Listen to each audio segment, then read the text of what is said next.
The adolescence is this time of a lot of wet concrete being laid inside of the brain, neural pathways that are being, you know, billions of new ones that are being created. And then whatever you feed your precious brain during the adolescence, for all of its complexity, Frank, whatever you feed your brain is what it learns to love. And the way that I just make this sort of a laugh but not laugh moment in my parent presentations is I'll say to everyone in the audience, I'll say, raise your hand if you have issues. And they all kind of go, what? And they all kind of raise their hand, like, yeah, of course we have issues. And they're like, okay. And then I'll ask them, how many of you have ever seen the show Criminal Minds? And they're like, oh, yeah, we've all seen this show. And then it starts to make sense because I say to them, how many times has a serial killer started their problem in their 20s? Like, what is the root of everything that goes wrong in the show Criminal Minds? It's how they were raised. Mm, In other words, our issues, think about your issues. Most of those issues are as a result of something that did or didn't happen to you between the ages of 6 and 16.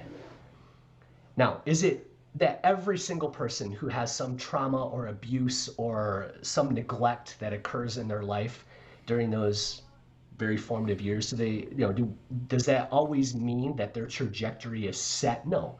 There are some that emerge out of that miraculously sometimes and can carve a different path, but it's not easy. There's a lot of baggage that goes along with that. So neurologically, it's such a shapeable time. And yet this is when we give them access to lowercase g, God-like technologies, right? This is not the porn, just to stay on the porn topic. We'll be talking about Snapchat or Instagram or TikTok's algorithm, which is ridiculously smart at figuring us out, like nothing on earth that I've ever experienced. These are like a level of intelligence that we have never seen, right? That magazine down the road wasn't chasing after us in other spaces, Frank, where you and I were spending time. Not like the algorithms are chasing each and every one of us today by showing us ads and things and figuring us out every single place that we go to. And when you watch Childhood 2.0, which I know that you have, and I would recommend anybody who is maybe watching this later, you can check that out for free. It's on YouTube. You can go to childhoodmovie.com. It's free to watch. It's been viewed over 2 million times, which is awesome. Um, that movie lays out other elements of brain development, right? A high sensitivity to reward. In other words, young brains have a very high sensitivity to dopamine rewards, this anticipation that something good is going to happen to me. Porn fires off a dopamine reward response that is really difficult to ignore, whether you're 14 or 40. I mean, you and I both know this, right? As men who have both walked through that. I mean, what chance does a 14-year-old brain have when us adults with all these tools and knowledge and awareness just had no chance one-on-one against that issue neurologically, right?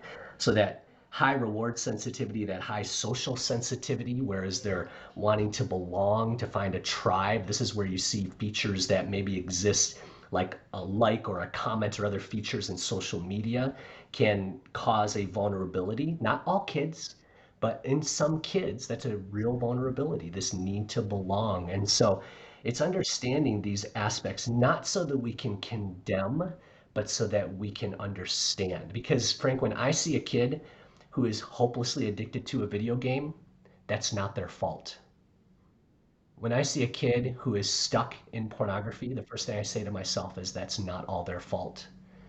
When I see a kid who cannot quit TikTok, I say to myself that that's not all their fault.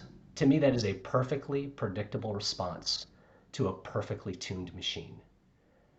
So when we understand these things about kids, I think it levels up our empathy for how difficult it is to grow up today. We should never be surprised that a young person misuses Snapchat if you understand the adolescent brain and all of the things that I just described. Because whether, again, you are 14 or 40, if I am constantly confronted with an app that gives me the perception that I can get away with anything that I'm about to do, then eventually I'll try. Those are some of the things that I think neurological understanding does to make us more curious instead of condemning, more empathetic instead of judgmental.